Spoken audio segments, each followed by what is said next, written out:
Rohingya मुसलमानों को लेकर के सरकार हो, विपक्ष हो, आतंकवादी हो, हुर्रियत हो, सब एक प्लेटफॉर्म पर हैं। और क्या वजह है कि वहाँ धारा 370 का बात कही जाती है, 35A की बात कही जाती है, जब वहाँ 5 लाख हिंदुओं को बसाने की बात होती है जो 70 साल से शरणार्थी की स्थिति में रह रहे हैं। तो ये रोहिंग्या मुसलमानों को लेकर के जो कश्मीर के अंदर यूनिटी नजर आती है, इसके पीछे आपको क्या मंशा नजर आती है और कौन सी ताकतें हैं जो इसको आगे बढ़ा रही है?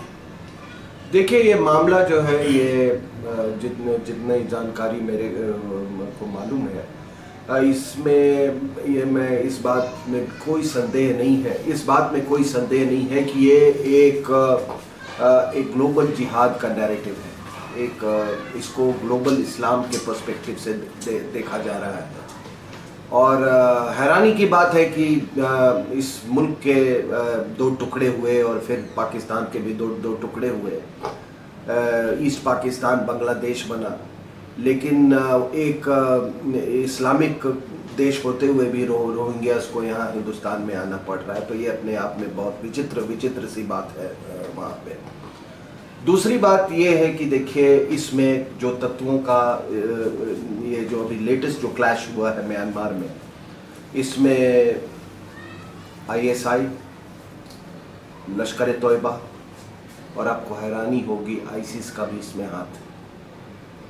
और ये जो फ्रेश राउंड ऑफ अटैक्स हुए हैं, यहाँ जितनी बांग्लादेश की इंटेलिजेंस एजेंसीज हैं और इंडियन एजेंसीज हैं, उनको सारा डिटेल मालूम है कि कौन किससे बात कर रहा था और ISI से किस तरह से उसके इंस्ट्रक्शन दिया जा रहा था। तो ये रेडिकलाइजेशन का काम जो ये रोहिंग्यास का है, ये बांग्लादेश के कैंप्स में हुआ है। जो कि इनके लीडर्स थे, रोहिंग्यास के मिलिटेंट लीडर्स, उनको पाकिस्तान में उनकी ट्रेनिंग हुई है।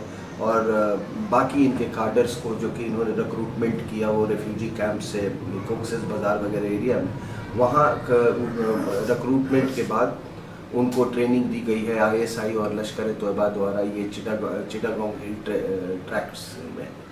तो ये ग्लोबल जिहाद का मामला है। और मैं इस बात में से बिल्कुल नहीं कतराऊँगा ये कहने में कि हमारे यहाँ ग्लोबल जिहाद के बहुत वोटरीज़ हैं, सरकार में हैं, जम्मू कश्मीर के सरकार में हैं, और भी लोग कई जगह हैं जो कि इस विचारधारा में आस्था रखते हैं।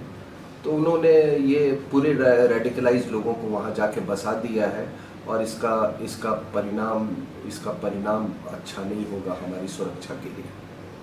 और जो JNK का जो ओवरऑल नैरेटिव है, इसके लिए एक नया element of insecurity for the country ये इंट्रोड्यूस किया गया है। और अगर हम अपने आप को महफूज रखना चाहते हैं तो इनको यहाँ से डिपोर्ट करने के अलावा हमारे पास कोई रास्ता नहीं। एक वकील साहब ने इनके सिलसिले में कि इनको जो है शरणार्थी का दर्जा दिया जाए, सुप्रीम कोर्ट में अपील की है। लेकिन कल रात जो है RSS के एक लीडर गोविंदाचार्य जी ने उस पर काउंटर जो है अपील डाली है सुप्रीम कोर्ट में। आपको लगता है कि भारत के अंदर तमाम सारी समस्याओं का हल जुडिशरी है, या सरकार को भी कुछ करना चाहिए कि सारी चीज जुडिशरी तय करेगी? देखिए साहब, ये जिस वकील साहब की आप बात कर रहे हैं, वो वकील साहब हर उस चीज के साथ होते हैं जो कि देश को नुकसान पहुंचा सके। वो हर ऐसे आइडियोलॉजी के, जो मर्डरस आइडियोलॉजीज हैं, उनके ये समर्थक हैं। ये जिहादियों के समर्थक हैं, ये माओवादियों के समर्थक हैं। तो उनका ये कहना मुझे उसमें आश्चर्य नहीं होता है। लेकिन मुझे सबसे हैरानी की बात होती है कि ये कुछ जो अपने लॉयर्स और कुछ इंटेलेक्चुअल्स और कुछ जर्नलिस्ट, जिनको जो कि ये माओवादी विचारधारा और ऐसे जिहादी विचारधारा को सपोर्ट करते हैं, उनको क्यों नहीं टेररिस्ट माना जाता है?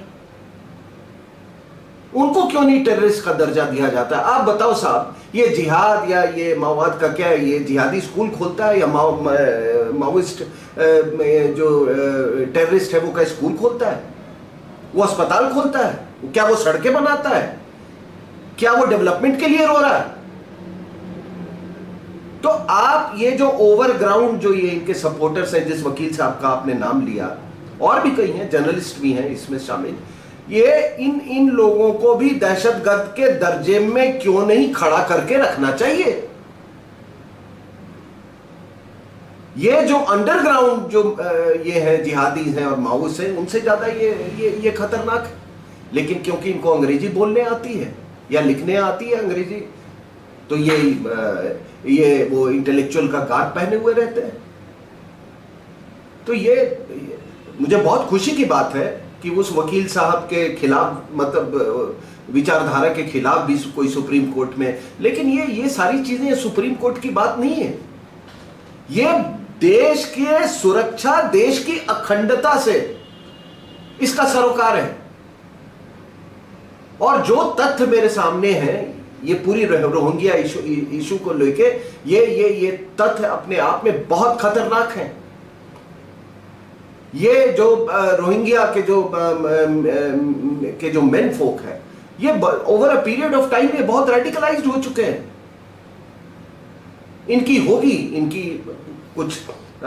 इनकी मुश्किलें होंगी, कुछ इनका अपनी समस्या होगी, जिसके कारण ये अपना मूवमेंट चला रहे थे, इंसर्जेंसी चला रहे थे। मैं उस चीज में नहीं जाना चाहता, लेकिन इस बात को भी नहीं नकारा जा सकता कि ये रेडिकलाइज हो चुके हैं। और ये मतलब रेडिकलाइज होने का, there is nothing called local जिहाद इन दिस वर्ल्ड। हर जिहादी ऑर्गेनाइजेशन एक ग्लोबल जिहादी ऑर्गेनाइजेशन है।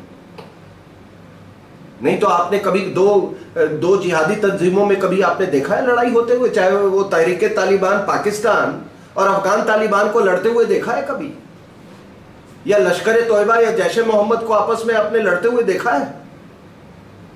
हाँ, शिया सुन्नी ग्रुप्स में हो रहा है, पाकिस्तान में और कई जगहों पे हो रहा है, लेकिन ये सब ग्लोबल जिहाद का हिस्सा है। और हम उसको फिर से एक बार ये एलिमेंट, रोहिंग्या एलिमेंट इंट्रोड्यूस करके हम इम्पीटस दे रही है ये ग्लोबल जिहाद को। मेरा एक सवाल और है सिंह साहब, जिस तरह से रोहिंग्या मुसलमानों का हमारे देश में समर्थन जगह जगह से बढ़ रहा है, वो हैदराबाद में भी जाके बस गए, कौन से रास्ते से गए वहाँ बस गए, वो जम्मू कश्मीर में भी जाके बस गए।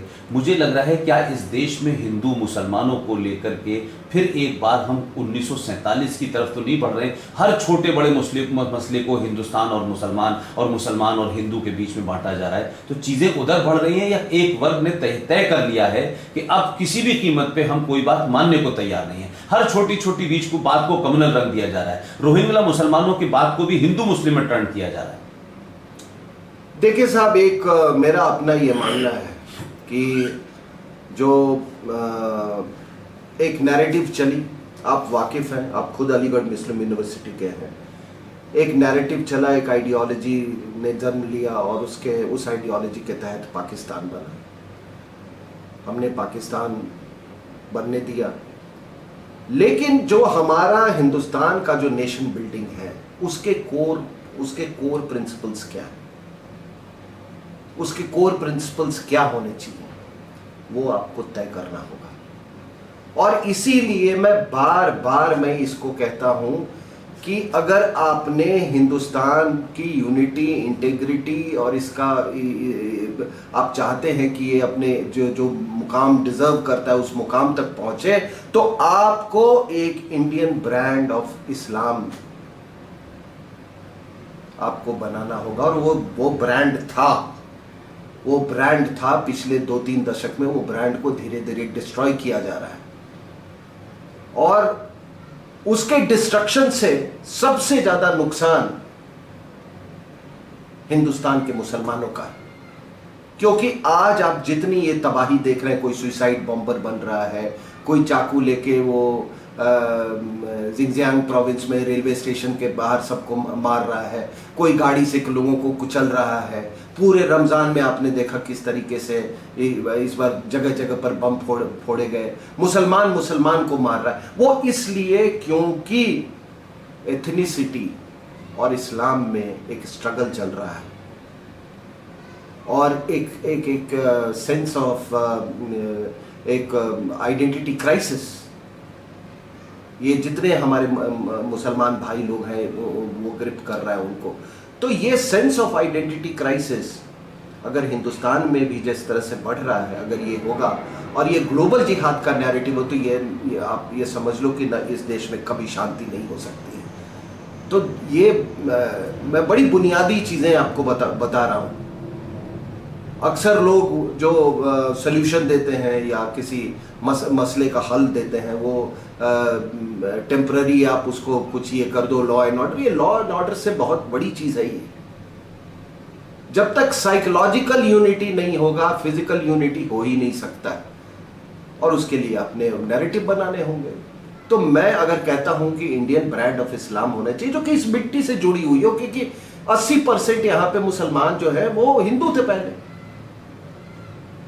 उनकी इबादत में कोई ये नहीं है। लेकिन भाई अगर भोजपुरी बोलने वाला है तो भोजपुरी बोले, गुजराती है वो गुजराती हिंदू और गुजराती मुसलमान में कोई फर्क नहीं होना चाहिए इबादत के अलावा। तो ये चीज़ ये बहुत महत्वपूर्ण मैं बात कह रहा हूँ। और इसीलिए आपने जो सवाल पूछा कि ये क्यों इसको उस चश्मे से देखा जाता है, प्रिज्म से, ये हर चीज़ को, वो इसीलिए एक हिंदुस्तान के मुसलमान को भी रोहिंग्या से द्वारा पैदा हुए इनसिक्योरिटी के लिए उतना ही कंसर्न होना चाहिए जितना एक हिंदू को होना चाहिए। अगर ऐसी बात नहीं है तो फिर हमारे कहीं नेशन बिल्डिंग के प्रोसेस में कुछ बहुत बहुत खामियां हैं। Cut it.